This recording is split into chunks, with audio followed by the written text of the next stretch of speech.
আত্মা কিভাবে ৮৪ লক্ষ যোনি ভ্রমণ করে, কোন কোন জন্মের পর মানব জন্ম পাওয়া যায়। আপনি নিশ্চয়ই শুনে থাকবেন ৮৪ লক্ষ জন্মের পর আমরা এই দুর্লভ মানব জন্ম লাভ করে থাকি।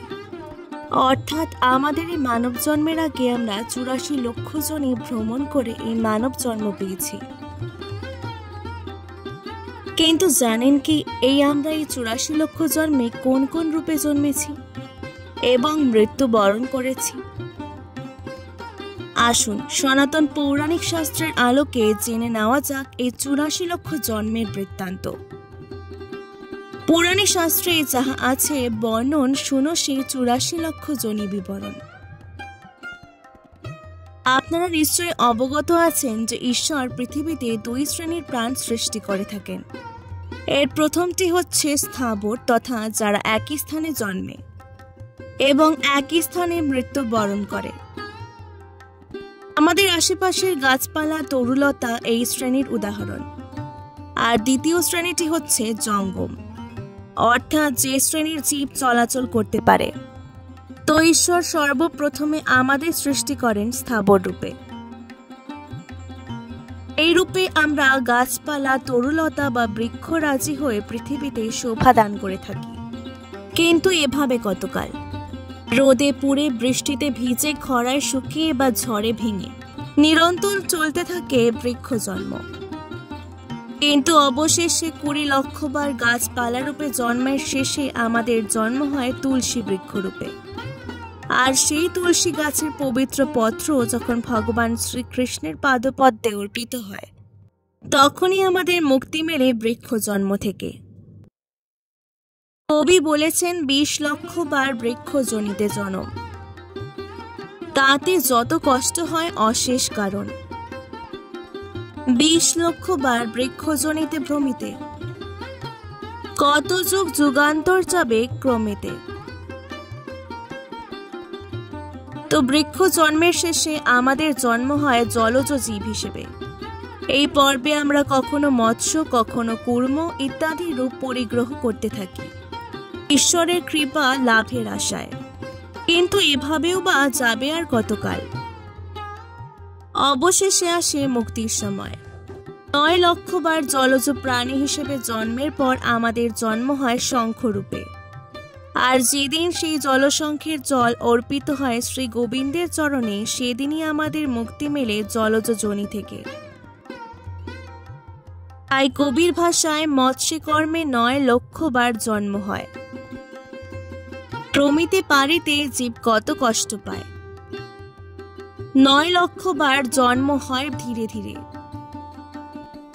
ঘর বাড়ি ঠিক নাই, যথা তথা ফিরে। জলজ যোনি থেকে তো মুক্তি পাওয়া গেল, তবে কি এবার মিলবে মানব জন্ম? না, এবার আমাদেরকে জন্ম নিতে হয় কীট পতঙ্গ রূপে। কখনো মাছি, কখনো মশা, শুঁয়োপোকা, কেঁচো ইত্যাদি রকমের কীট হয়ে বারবার জন্ম আর বারবার মৃত্যু। আর এভাবেই কেটে যায় আরো ১১ লক্ষ জন্ম। কীট জন্মের শেষে জীবের জন্ম হয় মৌমাছি রূপে। আর সেই রূপে আমরা মধু সংগ্রহ করে জমা করি মৌচাকে। এবং যেদিন আমাদের সেই সংগৃহীত মধুর একটি ছোট্ট বিন্দু রাধা মাধবের ভোগে অর্পণ করা হয়, সেদিনই আমাদের মুক্তি মেলে কীট যোনি থেকে।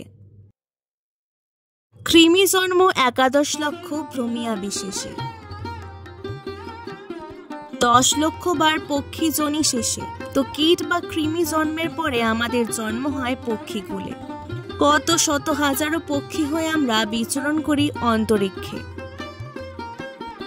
তবে এ জন্মেও কখনো সর্পের ভয়, কখনো তীব্র ক্ষুধায় খাদ্যাভাব, কখনো ঝড় জলে নীর ছিঁড়ে পড়া ইত্যাদি রকমের যন্ত্রণা সহ্য করতে হয় আমাদের। তবে হ্যাঁ, অন্য জন্মগুলোর মতো এ জন্মেরও শেষ আছে। ১০ লক্ষ বার পক্ষীকুলে জন্ম নেওয়ার পর আমাদের জন্ম হয় ময়ূর রূপে। আর যেদিন সেই ময়ূরের পালক মোহন বংশীধারের চূড়ামণিতে স্থান পায়, সেই দিনই আমরা মুক্তি লাভ করি পক্ষী জন্ম থেকে। কি ভাবছেন, এবার কি পাবো সেই সাধের মানব জন্ম? না, এবারও নয়। আবারও আপনাকে জন্ম নিতে হবে পশুকুলে, অর্থাৎ কখনো মাংসাশী বাঘ, সিংহ বা নেকড়ে রূপে।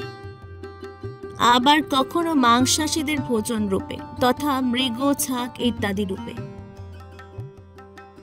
আর এভাবে খাদ্য খাদকের রূপে আপনাকে জন্ম নিতে হবে 30 লক্ষ বার। এরপর একদিন শ্রী মধুসূদনের কৃপায় আমাদের জন্ম হয় ধেনু তথা গরু রূপে এবং গাভীর গোদুগ্ধ দহন করে তখন গোবর্ধনধারীর ভোগে অর্পণ করা হয়। তখনই আমাদের মুক্তি মেলে পশুজনি থেকে। তাই কবির ভাষায় 30 লক্ষ বার জন্ম পশুর জনিতে। নানা রূপে কত কষ্ট পায় অবনীতে, অবশেষে গোজনিতে জন্ম যে লয়, এর চেয়ে উত্তম জনম পশুকুলে নাই। গো জন্মের পর আরো 4 লক্ষ জন্মের পর আমরা লাভ করে থাকি দুর্লভ মানব জন্ম। তবে এখানে দুটি মত প্রচলিত রয়েছে। একটি মত বলছে এই 4 লক্ষ জন্ম আমরা অবহেলিত মানব হিসেবে জন্ম নিয়ে থাকি। গোজনের শেষে পশুজনি নাই, মানুষ্যজনিতে এবার জন্ম তার হয়। মানবকুলেতে জন্ম 4 লক্ষ বার, অপরূপ সে 12টা কহি সবিস্তার। তবে অন্য মতে গোজন্মের পর 4 লক্ষ বার বানর জন্মে জন্মাতে হয় আমাদেরকে এবং এভাবে 84 লক্ষ জন্মের পর আমাদের জন্ম হয় মানুষ রূপে। তবে মানবকুলে জন্ম লাভ করার পরেও যদি আমরা আমাদের আত্মাকে মুক্তি না দিতে পারি, তাহলে আমাদেরকে আবারও এই 84 লক্ষ রূপ পরিগ্রহ করতে হয়। জন্মিয়া মানবকুলে আত্মা না উদ্ধারে পুনঃ, সে 84 লক্ষ জনি পথে ঘুরে। বারবার জন্মলাভে কত কষ্ট পায়, শ্রী চরণ দাসে বলে নাইকো উপায়। তাই আসুন আমরা সময় থাকতে মহান ঈশ্বরের চরণ তলে আত্মসমর্পণ করি এবং শুদ্ধ কাজ ও ঈশ্বর প্রেমের মাধ্যমে আমাদের আত্মাকে উদ্ধার করতে ব্রতী হই। আজকের ভিডিওটি ভালো লাগলে অবশ্যই পুরাণ গল্পকথা থেকে সাবস্ক্রাইব করে দেবেন। এরকমই নতুন ভিডিওর জন্য অনেক অনেক ধন্যবাদ।